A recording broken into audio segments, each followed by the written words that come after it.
You are listening to Alex Nanlohi Podcast, to know the Lord and to make Him known.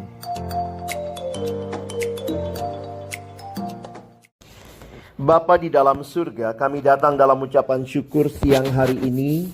Terima kasih untuk cinta kasih dan anugerah-Mu yang boleh memampukan kami untuk boleh sama-sama datang beribadah, memuji, memuliakan nama-Mu. Kami sungguh rindu ya Tuhan, perjumpaan pribadi kami dengan Tuhan siang hari ini melalui puji-pujian, firman dan doa akan menolong kami juga untuk bisa menghidupi tema yang penting yang diangkat pada siang hari ini. Kami berdoa Tuhan membuka hati setiap kami ketika kami akan membuka firman-Mu. Jadikanlah hati kami seperti tanah yang baik, supaya ketika benih firman-Mu ditaburkan, itu boleh sungguh-sungguh berakar, bertumbuh, dan juga berbuah nyata di dalam hidup kami. Berkati hamba-Mu yang menyampaikan, semua kami yang mendengar, Tuhan tolong agar kami bukan hanya jadi pendengar-pendengar firman yang setia, tapi mampukan dengan kuasa dan pertolongan dari Roh-Mu yang kudus, kami dimampukan menjadi pelaku-pelaku firman-Mu di dalam kehidupan kami, di dalam keseharian kami. Bersabdalah ya Tuhan, kami sedia mendengarnya. Di dalam nama Tuhan Yesus Kristus, Sang Firman yang hidup, kami menyerahkan pemberitaan firman-Mu. Amin. Shalom. Selamat siang teman-teman semua. Bersyukur buat kesempatan kita ibadah sama-sama. Dan tema pada siang hari ini adalah Godly Friendship. Ini tema yang penting di tengah-tengah generasi yang juga banyak pergumulan. Saya ketemu satu survei beberapa tahun yang lalu, ada 3 hal yang menjadi ketakutan untuk generasi muda. Yang pertama itu takut akan masa depan. Yang kedua, ya ini kita semua siapa sih yang gak mesti generasi muda aja gitu ya. Takut, bingung, tidak tahu bagaimana tentang masa depan. Yang kedua adalah takut akan kegagalan. Nah, yang menarik yang ketiga ini ya, takut akan kesepian. Nah, itu masuk dalam top 10 list yang ada berkaitan dengan ketakutan generasi ini. Uniknya, jadi atau ironinya, ini generasi yang begitu banyak koneksi sebenarnya.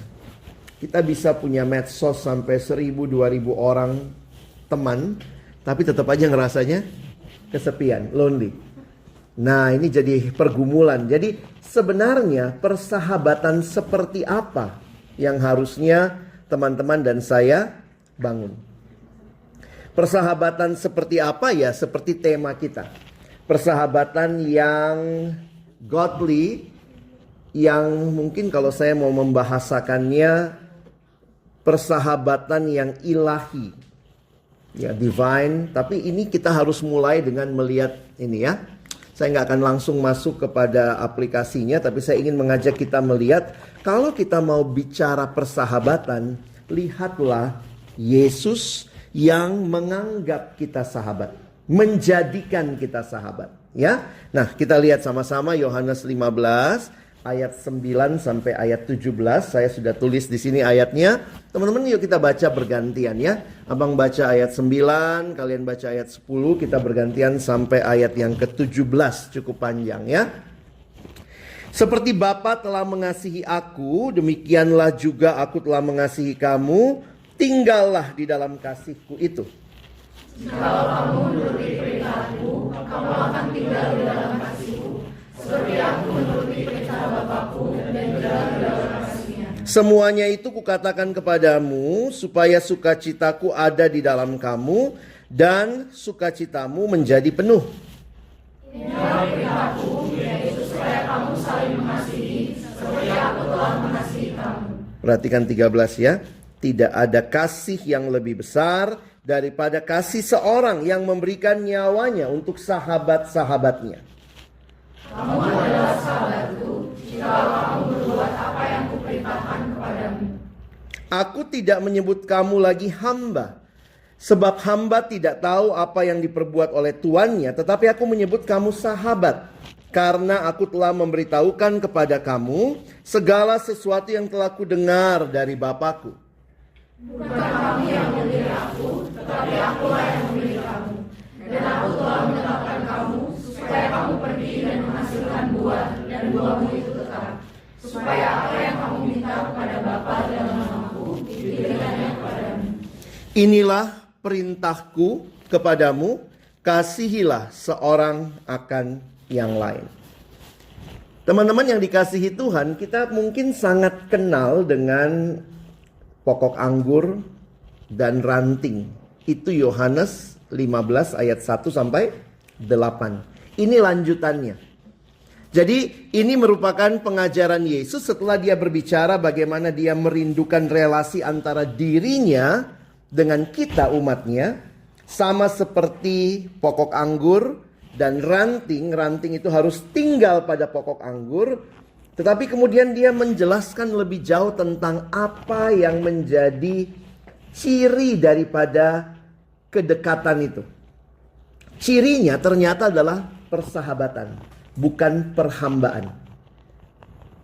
Jadi ini bagi saya menjadi satu hal yang menarik.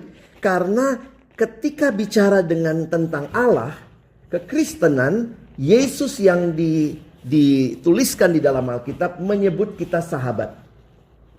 Memang kita punya pemahaman hamba dan tuan, tetapi relasi yang lebih dekat adalah relasi sahabat dengan sahabatnya. Kalau bicara persahabatan, ini salah satu definisi yang ada ya. Sahabat adalah orang yang mengetahui hal yang paling buruk tentang dirimu, namun masih tetap mengasihi engkau sebagaimana adanya. Nanti kita akan lihat di Amsal juga ya, di bagian akhir. Tetapi apa yang menarik, bahwa ketika kita bicara persahabatan, memang tidak ada sahabat yang sempurna kecuali Yesus. Karena dialah sahabat sejati. Nah, saya nggak tahu nih teman-teman udah temenan nggak sama Yesus ya? Udah cek Facebook? Ini joke bapak-bapak banget ya. Saya waktu dapat ini apaan sih? Gitu ya. Yesus sudah add friend, kamu ignore lagi. You have a friend request ya, ketahuan banget itu ya. Nah, teman-teman nanti perhatikan beberapa hal berkaitan dengan persahabatan ya. Di dalam ayat 13 tadi, tidak ada kasih yang lebih besar daripada kasih seorang yang memberikan nyawanya untuk sahabat-sahabatnya. Kamu adalah sahabatku jikalau kamu berbuat apa yang kuperintahkan kepadamu. Nah teman-teman, ada beberapa aspek yang menarik. Jadi kalau kita mau bicara bagaimana saya harusnya bersahabat secara godly, ya belajarlah seperti apa persahabatan yang Yesus perkenalkan. Tentu kita nggak akan pernah bisa sempurna, tetapi itu arah dari persahabatan kita. Persahabatan yang kamu dan saya bangun sebagai orang yang telah disahabati Kristus harusnya meniru persahabatan Kristus kepada kita. Makanya ada aspek persahabatan yang Yesus sampaikan, ada 3 hal yang penting. Pengorbanan. Oh tadi surveinya gitu ya, siapa yang pernah itu kayak berkorban banget begitu ya. Mungkin waktu temannya susah, dia melakukan sesuatu. Yang kedua kesetiaan. Dan yang ketiga kepercayaan. Nah ini adalah aspek persahabatan yang bagian Alkitab ini jelaskan kepada kita dari teladan Yesus. Nah kita coba lihat satu-satu ya masalah pengorbanan. Yesus membuktikan bahwa murid-muridnya adalah sahabat-sahabatnya. Dari mana kita tahu? Melalui kerelaan menyerahkan nyawanya untuk mereka. Coba lihat kiri kanan. Rela gak kasih nyawa buat mereka? Ya.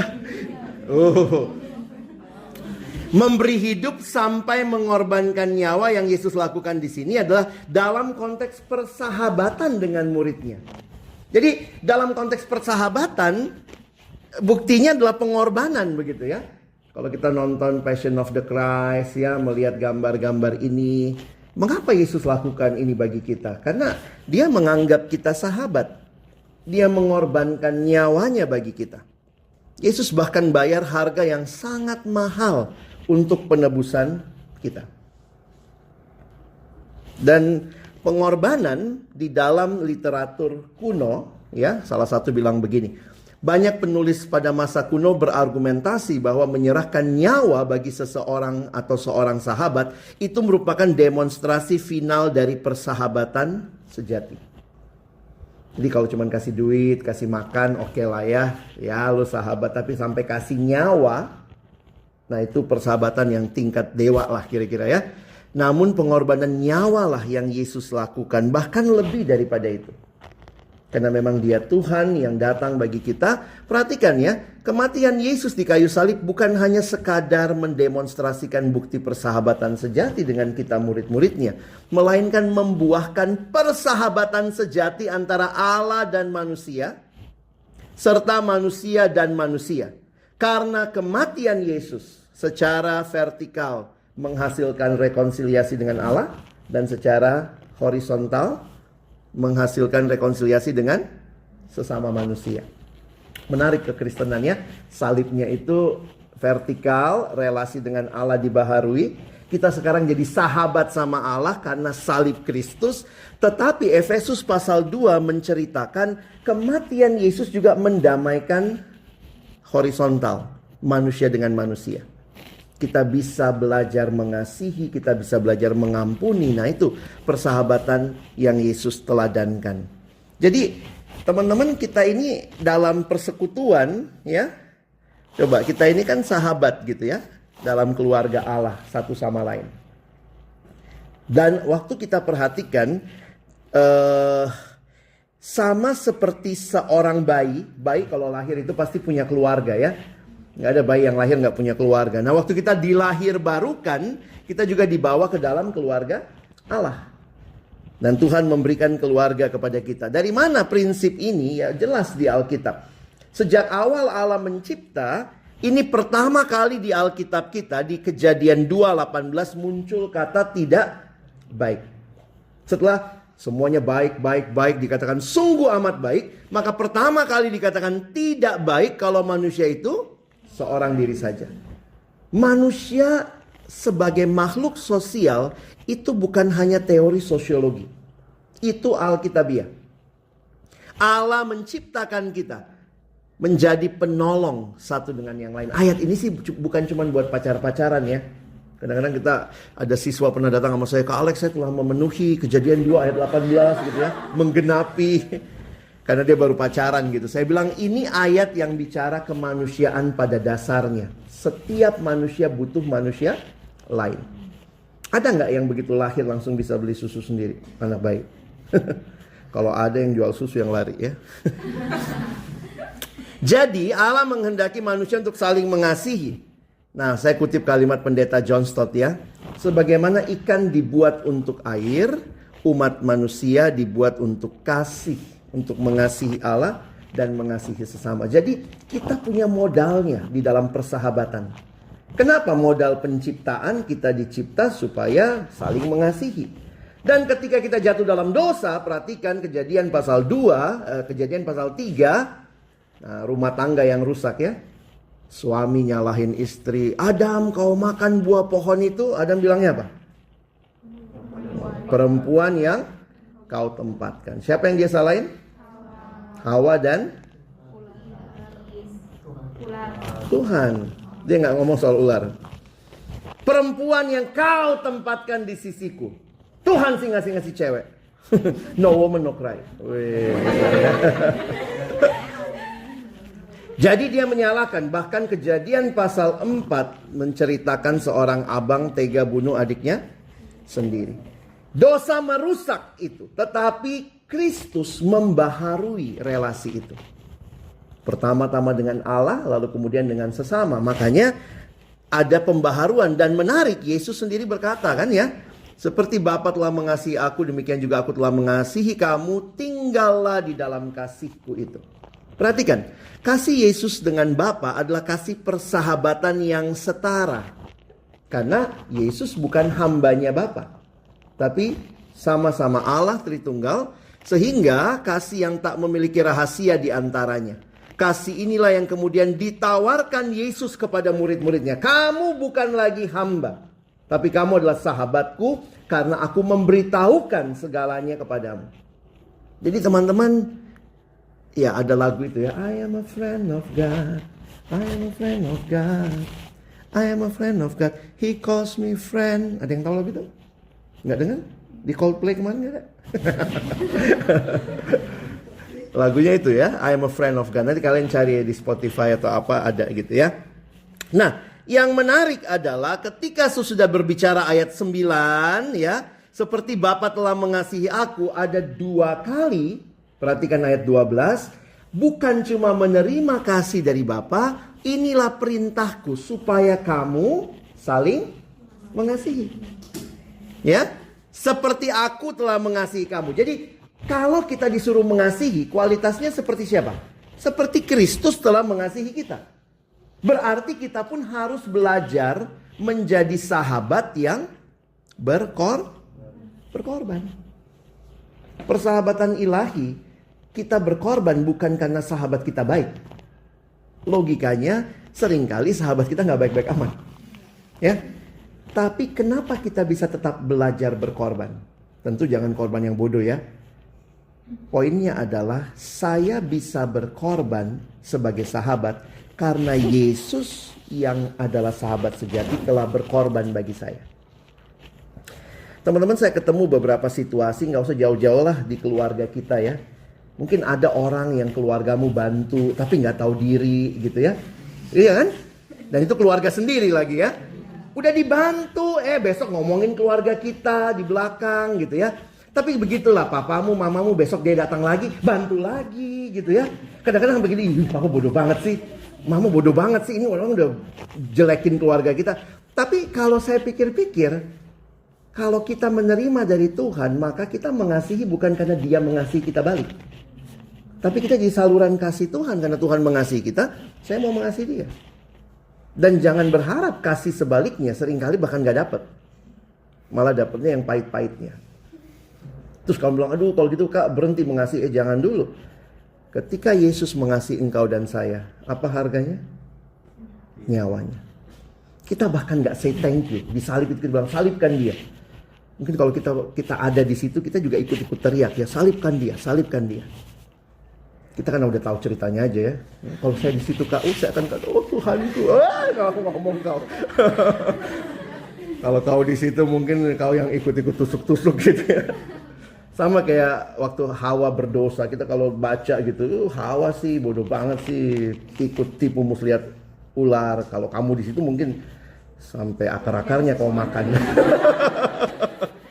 Ya. Nah, menarik gitu ya. Itu tadi kan ayat 9 ya, coba perhatikan. Ini karena kita sudah jarang bawa Alkitab cetak ya. Kalau PA itu kan harusnya bisa lihat atas bawahnya. Ayat 9, Yesus bilang, Bapa mengasihi aku, tinggallah dalam kasihku. Ayat 12, beberapa ayat di bawah muncul perintah supaya horizontalnya terjadi. Dan bukan hanya itu, ditutup lagi ayat 17. Inilah perintahku, itu kayak sandwich. Pernah makan sandwich? Ya, roti gitu ya, ada daging tengahnya gitu. Perintahku, kasihilah seorang akan yang lain. Jadi teman-teman, ini menjadi kualitas yang harusnya orang Kristen bisa jadi sahabat buat orang lain. Meskipun dunia ini menolak kita, meskipun dunia ini gak suka sama kita, kenapa kita harus tetap belajar bersahabat? Ya kita meniru teladan Kristus. Tentu kita juga diberikan kebijaksanaan ya. Kita juga jangan jadi mati konyol begitu ya. Tapi kita punya kualitas yang dari Tuhan ya. Makanya persekutuan kita, persekutuan orang percaya, komunitas itu menjadi bagian kita. Jadi ingat, kenapa kita bisa kumpul begini? Karena ada yang berkorban buat kita. Namanya Yesus. Nah, kenapa lagi kita bisa berkumpul begini? Sedikit turun ya. Ada yang berkorban, namanya pengurus PO. Ya, nyiapin. Coba kalau datang ini ternyata AC belum dinyalain, ininya belum ditata gitu ya. Nah, supaya apa? Supaya kamu keluar dari sini. Kamu yang telah mengalami kasih Tuhan, belajar juga mengasihi teman-temanmu. Ya, Ini kalimat dari Eugene Peterson, seorang teolog. Dia bilang begini ya, kita adalah sebuah komunitas. Kita tidak pernah hidup sendiri dan bagi diri sendiri. Jadi itu udah rencana Tuhan. Makanya individualisme itu pasti bukan rencana Tuhan. Kita dilahirkan di dalam komunitas, kita tinggal di dalam komunitas, kita meninggal dalam komunitas. Natur manusia bukanlah hidup menyendiri. Ini generasi yang lagi mengangkat tinggi soal me time, myself, love myself. Tapi hati-hati, love myself tidak pernah berakhir kepada self-centeredness. Kalau kamu take time to love yourself, to enjoy your me time, buat apa? Supaya kamu bisa lebih baik hidup di dalam komunitas. So you can serve the community better. It's never end with yourself. Kalau me time, my time, semua yang mimi itu berakhir pada self-centered, you miss the point of being a community. Kenapa? Kasihilah Tuhan Allahmu dengan segenap hatimu dan kasihilah sesama manusia seperti dirimu sendiri. Sehingga when you love yourself, itu dalam rangka apa? To love others better. Jadi saya nggak masalah orang take me time gitu ya. Tapi yang saya bingung tuh ada yang tiba-tiba keluar dari pengurus gitu ya. Aduh, saya pokoknya butuh waktu sendiri. Ya elah. Terus nggak pernah balik ke PO. Ada yang gitu ya. Bye-bye myself gitu ya. Jadi ini sebuah realita yang hati-hati. Dunia berusaha memberitahu kita hal yang sebaliknya. Seorang pendeta namanya Timothy Keller, dia bilang peran komunitas Kristennya, makanya penting banget kita punya community. Kita tidak dapat mengenal Allah terpisah dari komunitas. Tuhan itu bicara dalam bahasa komunitas. Alkitab bicara kita itu anak Allah. Lalu kemudian Alkitab bicara kita itu saudara-saudari di dalam Tuhan. Makanya kita bisa nyanyi ya, kau saudaraku, kau saudariku. Jadi kalau kamu sendiri, kamu akan gak bisa mengenal keindahan semua tentang yang Allah katakan. Tentang dirinya, tentang satu sama lain. Itu semua bahasanya bahasa komunitas. Kenapa? Tuhan kita pun adalah Tuhan yang community. Dalam Allah Tritunggal. Kekristenan mengenal satu Allah, 3 pribadi. Mohon kita paham ya, jangan salah bilang. Kekristenan kita bukan politeis, kita tidak menyembah 3 Allah. Kita menyembah satu Allah, tapi satu Allah itu menyatakan diri dalam 3 pribadi. Yang Muslim menyembah satu Allah yang dia yakini menyatakan diri hanya dalam 1 pribadi. Jadi kita sama Muslim sama, monoteis. Percaya satu Allah. Tetapi kalau orang nanya, sama nggak Allahnya? Kita bisa bilang sama secara monoteis. Tapi kita juga bisa bilang beda. Karena kita percaya Allah yang adalah satu itu menyatakan diri dalam 3 pribadi. Bapa, Anak, Roh Kudus. Mana lebih logis? Punya Allah yang community, triune God, atau satu Allah, satu pribadi? Kalau kamu mengatakan Allah adalah kasih, ya. Ini kan agama seberang juga ya. Allah yang rahimi, yang kasih. Pertanyaan teologisnya begini ya, karena kalian mahasiswa coba pikir sebentar. Kalau kasih itu selalu butuh yang mengasihi dan objek yang dikasihi. Betul ya?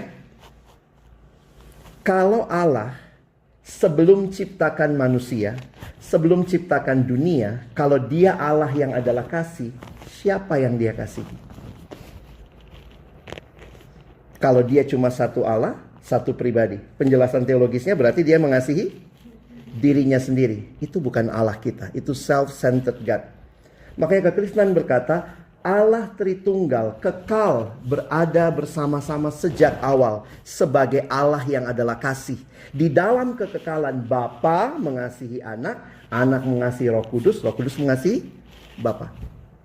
Jadi kekristenan jauh lebih logis ketika Allah Tritunggal menjelaskan Allah itu kasih. Karena kasih selalu butuh objek untuk dikasihi. Sebelum manusia dicipta, sebelum dunia dicipta, siapa yang dia kasihi? Puji Tuhan, pengajaran kita, Allah Tritunggal sejak awal adalah kasih adanya. Jadi Itu bukan main-mainan gitu ya. Kenapa kita berkomunitas? Kenapa kita bergereja? Allah kita pun Allah yang berkomunitas di dalam kekekalan ya. Kita tidak akan dapat mengalami perubahan yang dalam terpisah dari komunitas. Alkitab berkata besi menajamkan besi, orang menajamkan sesamanya. Saya makin ngerti ya. Bertumbuh dalam kualitas Kristen itu pasti bersama. Kita bilang apa ya? Buah roh lah ya, buah roh. Buah roh itu kasih, sukacita, damai sejahtera. Kalau kamu makin bertumbuh, wah dia makin mengasihi. Dia makin bersukacita. Kan buktinya adalah kualitas buah roh. Pertanyaan abang begini, kalau Allah adalah kamu mengalami pertumbuhan, bagaimana caranya kasihmu diasah? Apakah kasihmu diasah waktu kamu pergi ke gunung, kamu bertapa seorang diri di situ, wah kasihku makin bertambah? Enggak. Tuhan bilang masuk ke komunitas. Ada satu anak remaja dalam satu gereja pernah datang sama saya bilang gini, Kak Alex, saya baru jadi pengurus Kak. Saya pikir suasananya surgawi, ternyata nerakawi. Emang kenapa? Karena ternyata setiap kali dia punya teman satu seksi di gereja itu, mereka tuh apa bahasanya ciong ya. Ciong itu nggak pernah cocok gitu. Jadi kalau dia ngutarain pendapat, yang Tionghoa ngerti ciong ya. Ya, ada kalau gue ciong sama dia, nggak bisa deket tuh. Dia bilang, iya teman gue ciong banget, kami satu seksi. Padahal Kak, tiap kali gue cerita begini aja idenya, pasti dia ngomong, nggak usah gitu. Jadi akhirnya nggak pernah cocok. Dia bilang, gue pikir enak Kak, ternyata nggak enak. Terus saya cuman tanya sama dia, kamu pernah doa nggak minta bertumbuh dalam kasih? Pernah Kak? Nah ini jawabannya. Dikasih orang yang bikin kamu sulit mengasihi kan? Kalau semua orang gampang kamu kasihi, kasihmu nggak bertumbuh. Yesus bilang, apa hebatnya kamu mengasihi orang yang mengasihimu kalau kamu bisa mengasihi orang yang tidak mengasihimu? Kamu pernah doa minta kesabaran? Pernah Kak? Nah ini jawabannya. Kau ketemu orang yang bikin kau nggak sabaran. Jadi kadang-kadang ya kalau kamu udah teman baik ya, coba ngomong sama dia, thank you ya. Tuhan pakai kamu bentuk saya. Iya itu realitanya. Kita nggak bisa. Perubahan mendalam itu terjadi kalau kamu punya komunitas. Kalau kamu sendiri, makanya apa ya? Saya melihat beberapa orang pinter banget teologinya, tapi nggak ikut kelompok kecil, nggak punya komunitas gitu ya. Dia cuman ininya, brainnya yang bagus gitu, tapi nggak keasah karakternya. Sehingga, doktrinnya bagus tapi egois, doktrinnya bagus nggak bisa kerja sama orang begitu. Jadi kita nggak mau seperti itu ya. Kita tidak dapat memenangkan dunia ini tanpa komunitas. Kenapa? Karena waktu kita menangkan mereka, kita bawa kepada komunitas. Sehingga sekarang mari kita coba tanya sama diri kita ya. Apa tipe persahabatan kita? Kita tuh sahabat yang seperti apa? Maaf ya tadi abang nggak lanjutkan karena habis pengorbanan ada kesetiaan. Saya fokus kepada pengorbanan karena bagi saya itu kalau kesetiaan juga kalian bisa lihatlah tips-tips di mana-mana. Tapi yang Yesus teladankan luar biasa bagi saya itu pengorbanan. Kalian pernah lihat ayat apa yang paling kamu ingat di Injil Yohanes? Yohanes 3 ayat 16. Coba sekarang abang minta kalian hafal 1 Yohanes 3 ayat 16. 1 Yohanes 3. Ayo buka. Sorry saya juga nggak tulisin di atas ya. Saya kaget ada ayat begini ya. 1 Yohanes 3 ayat 16. Bisa tolong satu orang bacakan? 1 Yohanes 3 ayat 16. Silakan. 1 Yohanes 3 ayat 16. Demikianlah kita ketahui kasih Kristus, yaitu bahwa Ia telah menyerahkan nyawanya untuk kita. Jadi kita pun wajib menyerahkan nyawa kita untuk saudara-saudara kita. Lihat ya logika ayat ini. Benar ya, udah dapat semua. 1 Yohanes 3:16 ya. Apa kalimatnya tadi? Demikianlah kita ketahui kasih Kristus bahwa Ia, siapa Ia? Yesus telah menyerahkan nyawanya bagi kita. Logikanya kalau dia kasih nyawanya buat kita, saya kasih nyawa saya buat dia, impas kan? Dia telah menyerahkan nyawanya buat saya. Sekarang apa kalimatnya? Saya wajib untuk lihat lagi sampingnya, rela nggak kasih nyawa? Atau justru kau, ku ambil nyawamu. Loh, menarik loh. Ini kualitas kasih yang saya pikir luar biasa Tuhan Yesus ya. Dia kasih nyawanya buat kita supaya waktu kita belajar saling mengasihi, kita memberikan. Jadi gini, poin utamanya memberikan nyawa. Kalau ayatnya cuma berhenti di situ, kau bisa besok hari Minggu pergi ke pendetamu, Pak Pendeta mengasihi Tuhan, Pak Pendeta mengasihi saya, mati Pak buat saya. Boleh dong, karena ayatnya begitu. Tapi puji Tuhan, itu standar paling tinggi. Tapi lihat ada ayat 17 dan 18. Coba satu orang lagi baca 17-18.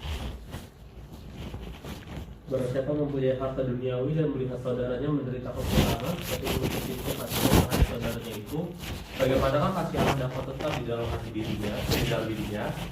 Anak-anakku, marilah kita mengasihi bukan dengan perkataan atau dengan lidah, tapi dalam perbuatan dan dalam kebenaran. Jadi ayat ini mau bilang begini, standarnya nyawa. Tapi kalau dia butuhnya uang, kasih duit ya. Standarnya nyawa, dia butuh makan, kasihnya makan. Jangan dia butuh makan, oh saya mati buat kamu, nggak guna. Tapi istilahnya Tuhan mau bilang begini ya lewat Rasul Yohanes ya. The bestnya, jangan berasa udah ngasih sesuatu sebelum ngasih nyawa. Itu istilahnya gitu ya. Jadi kalau kayak kamu bantu orang kasih ini, ya udahlah gitu ya. Itu memang Tuhan mau kita mengasihi. Bahkan kalau jangan sombong-sombong gitu. Saya udah bantu dia loh kemarin. Saya kalau dengar orang seperti itu karena ngerti ayat ini, belum kasih nyawanya sombong. Kalau nanti Tuhan di depan Tuhan saya kasih duit sama dia, saya sekolahin dia sampai tamat. Tuhan bilang, lu nggak kasih nyawa, saya kasih nyawa. Kalau kamu bilang, Tuhan saya udah kasih nyawa, Tuhan bilang, pas, gue juga. Bareng. Nggak ada yang terlalu sombong bisa bilang I have done something for others. Ya. Jadi kalau temenmu ya dia cuman iri hati. Saya soalnya ketemu satu siswa kemarin, temennya iri hati gitu. Anak siswanya lagi bikin buku tahunan, terus bikin pilih-pilihan di sekolahan. Siapa yang terini gitu ya. Biasa kan buku tahunan mesti ada begitunya kan. Nah kemudian dialah teman anak ini yang jadi terpintar. Satu temennya datang, emang lu pinter banget. Lu ranking berapa emang gitu ya. Saya bilang gila ya langsung begitu. Ya kak dia iri hati sama gua. Dia ranking 5, gue ranking 1 ya, tetap gue lebih tinggi ya. Tapi namanya orang iri hati ditanyain emang lu ranking berapa gitu ya. Nah itu saya pikir ada dalam hidup kita akan ketemu manusia-manusia sejenis ini. Nah Tuhan tetap minta kita mengasihi. Saya kalau mikir-mikir ya, Yesus mati buat siapa sih? Apakah semua orang yang sudah mengasihinya? Roma 5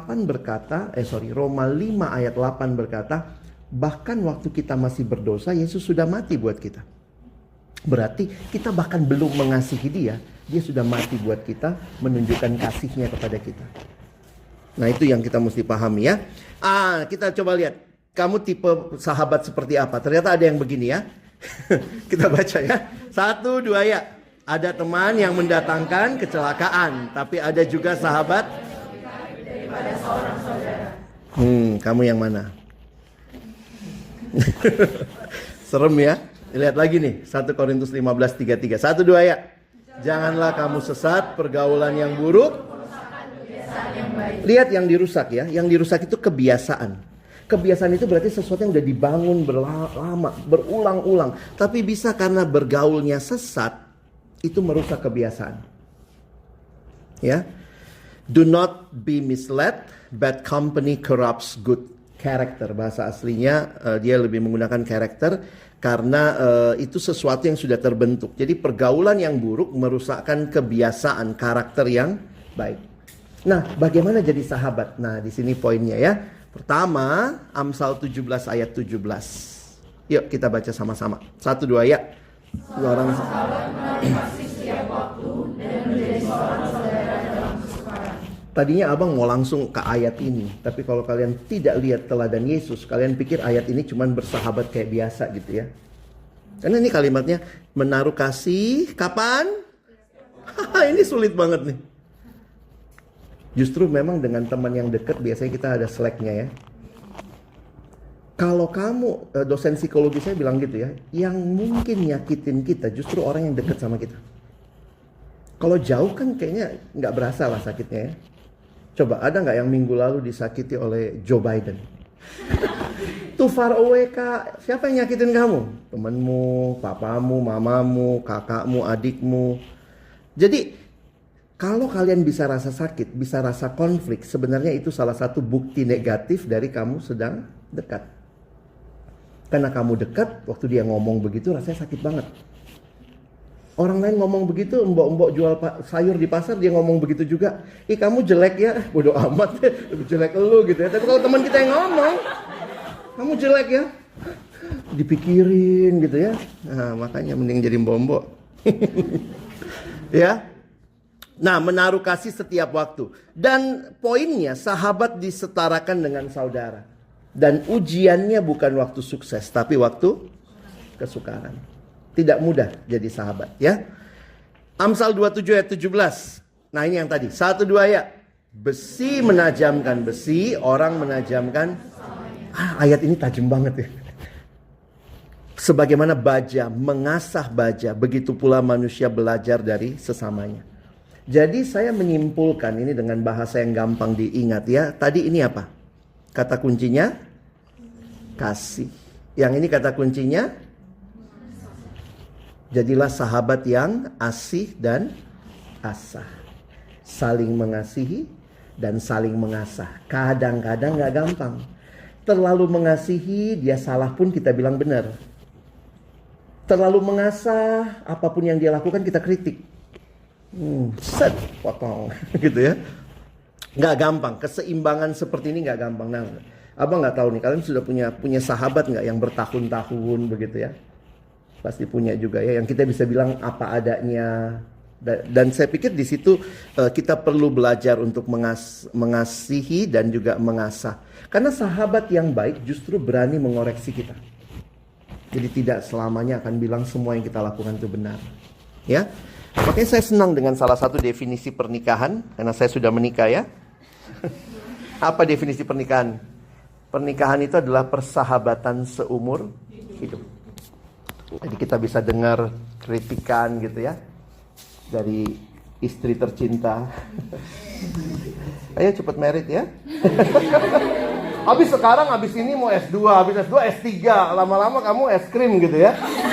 Gak merit gitu. Nah, sebagai penutup, ini persahabatannya Daud sama Yonatan. Sebenarnya menarik. Nah, abang gak punya waktu bahas dalam, kalian bisa baca ceritanya, kita masih ingat. Yang mana Daud? Inilah ya, ada kepalanya gue lihat gitu ya. Sebenarnya kalau kalian lihat aslinya, Daud sama Yonatan ada yang mengatakan mereka itu bisa beda sekitar 20-an tahun. Jadi persahabatan sama om-om. Daud sama Paulus sama Timotius, PKK AKK, itu kira-kira beda 30 tahun. Jadi kalau di situ saya melihat persahabatan itu tidak kenal usia sebenarnya. Kita bisa bersahabat sama siapa aja. Ya, jangan membatasi. Nah, apa yang bisa kita pelajari secara sekilas saja? Persahabatan Daud dan Yonatan adalah contoh tentang bagaimana menjadi teman yang tulus dan memuliakan Tuhan dalam hubungan persahabatan. Menariknya adalah begini. Bukan saya pakai persahabatan itu bagi diri saya, tapi saya melihat Tuhan di dalam dirinya. Nah, itu yang penting. Mereka memiliki kesetiaan yang kuat satu sama lain, bahkan dalam situasi yang sulit, saling mendukung dalam iman. Meskipun, nah ini menarik, meskipun seharusnya Yonatan yang melanjutkan tahta kerajaan ayahnya, tapi dia bisa melihat bahwa Daud yang akan Tuhan pakai. Itu gimana tuh? Dia punya apa ya? Pada waktu itu kan jadi raja itu karena keturunan, bukan karena pilkada, ya. Jadi harusnya kan habis Saul, Yonatan anaknya. Tapi Yonatan bisa melihat rencana Tuhan dalam hidup Daud dan bahkan membuka jalan supaya Daud jadi raja. Hal ini juga mengajarkan kita pentingnya menerima teguran dengan hati terbuka, menjadi teman yang berani menegur, membangun satu sama lain dalam persahabatan yang diilhami oleh Tuhan. Kita dapat belajar untuk tulus, setia, mendukung, berani dalam menjaga hubungan persahabatan yang langgeng. Si Yonatan itu kan waktu papanya lempar itu ya, dia masuk set gitu. Jadi maksudnya mengelak seperti itu, dan dia kayak meresikokan dirinya untuk Daud. Kenapa? Saya lihat karena dia paham Daud ini akan menjadi lanjutan rencana Allah. Nah, jadi teman-teman, sebagai penutup, gampang nggak cari sahabat? Apalagi yang kayak begini ya. Tapi logikanya yang mesti kita ubah. Dunia ini, termasuk kita, banyak yang cari sahabat. Tapi seharusnya kita bukan cari sahabat. Kita sudah punya sahabat, Yesus. Harusnya kita, orang Kristen, harusnya bisa menjadi cara Tuhan mengasihi dunia ini. Ada kutipan yang bilang begini ya, sebelum saya tunjukkan bahasa Inggrisnya, kira-kira kalimat Indonesia gini. Saya keluar dari rumah, ya saya keluar rumah dan mencari sahabat. Sulit sekali, sangat langka menemukan sahabat. Namun kedua kali, saya keluar rumah dan saya menjadi sahabat. Ternyata sahabat ada di mana? Ini cuma masalah kamu cari sahabat atau kamu jadi sahabat. Jadi jangan menuntut, mana nih, gak ada nih yang mau sahabatan sama gua. Pertanyaannya, kamu telah jadi sahabat gak buat orang lain? Tapi gimana ya, kalau kita Kristen, kita seharusnya sudah menikmati persahabatan dengan Tuhan. If you go out looking for friends, you are going to find they are very scarce. But if you go out to be a friend, you will find them everywhere. Ya, sehingga mari jadi sahabat. Bersahabatlah bukan untuk memanfaatkan orang lain, tapi atas dasar kasih. Jadilah sahabat yang mengasihi, rela berkorban, setia, dapat dipercaya dan terbuka. Alkitab sebenarnya kata kuncinya ini one another. Dan ini gereja. Gereja itu harusnya begini kelihatannya. Saling mengampuni, saling ngaku dosa, saling mendoakan. Ini gereja. Tapi seringkali kita bahkan di gereja gak ketemu komunitas kayak gini ya. Nah, saya berharap di PO kita bersahabat dengan sejati, sehingga kita bisa saling menanggung, saling mendukung ya.